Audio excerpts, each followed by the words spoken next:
झारखंड में सत्तारूढ़ झारखंड मुक्ति मोर्चा के महासचिव सुप्रियो भट्टाचार्य ने बीते दिन सोमवार यानी 19 फरवरी को भाजपा पर तंज कसते हुए कहा कि भाजपा कांग्रेस मुक्त भारत बनाने का नारा देते देते कांग्रेस युक्त भाजपा बनकर रह गई। इसी के साथ ही उन्होंने यह भी कहा कि लोकसभा चुनाव की पटकथा पहले ही लिखा जा चुकी है, ईडी चुनाव कराएगा और इसका उदाहरण झारखंड में देखने को मिल रहा है। नमस्कार, मैं उमेश कुमार झा। आज की इस वीडियो में बात करेंगे झारखंड में हो रही राजनीति पर, जहां पे सत्तारूढ़ झारखंड मुक्ति मोर्चा के नेता ने कई सारे बयान दिए हैं, कई बीजेपी को लेकर निशाना साधा, लोकतंत्र के मजाक लेने की बातें कही, वहीं ईडी को भी इसके आड़े लिया गया। ईडी को भी कहा गया कि वो चुनाव कर रहे हैं। दरअसल सत्तारूढ़ झारखंड मुक्ति मोर्चा के महासचिव नेता सुप्रियो भट्टाचार्य ने 19 फरवरी को भाजपा पर तंज कसा और कहा कि पार्टी देश को कांग्रेस मुक्त करते करते कांग्रेस युक्त हो चुकी है। ऐसे 740 सांसद और विधायक हैं जो कांग्रेस एवं अन्य क्षेत्रीय दलों से गए। उन्होंने चुनाव आयोग और ईडी पर भी निशाना साधा।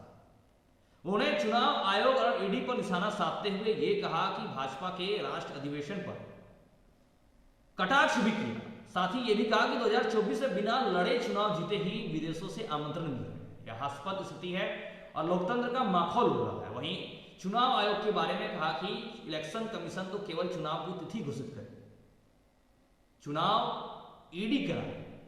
मोदी के इस दावे के पीछे की सच्चाई कुछ और बताई गई। उन्होंने कहा कि मोदी की दावे के पीछे सच्चाई कुछ और है। इलेक्शन कमीशन चुनाव तिथि तय करती है और इस बार चुनाव ईडी कराएगा। इसकी पटकथा पिछले 2 सालों से लिखी जा रही है और झारखंड सहित कई राज्य इसके उदाहरण है। वहीं भाजपा कांग्रेस मुक्त भारत बनाने का नारा देते देते कांग्रेस युक्त भाजपा बनकर रह गई।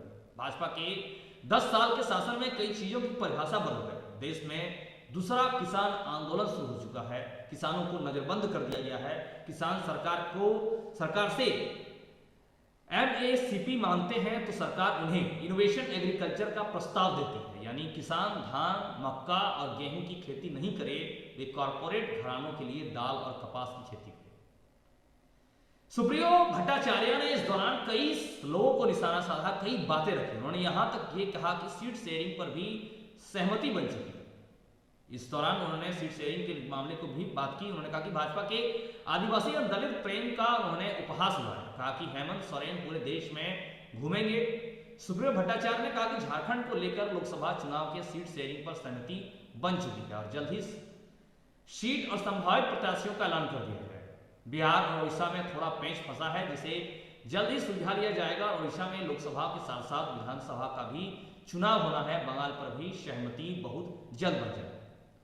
सुप्रियो भट्टाचार्य ने अपने इस बयान के दौरान कई बातें रखी, जहां पे भाजपा को निशाना साधा, प्रधानमंत्री मोदी को निशाना साधा, चुनाव आयोग को भी कहा कि वो सिर्फ डेट तय करती है, ईडी चुनाव करती है। साथ ही उन्होंने अपने जेएमएम और इंडिया गठबंधन की चुनावी 2024 लोकसभा चुनाव के संभावित प्रत्याशियों का ऐलान और सीट आवंटन को लेकर भी बातें कही। हालांकि इसको लेकर गंभीर बातें चर्चा राजनीति में बनी है, लेकिन विपक्ष की ओर से भी कोई बयान, राजनीतिक बयान देखने को मिल रही है, लेकिन कुछ विशेष बड़ी बयान नहीं है जिसके बारे में भी एक चर्चा का विषय बना।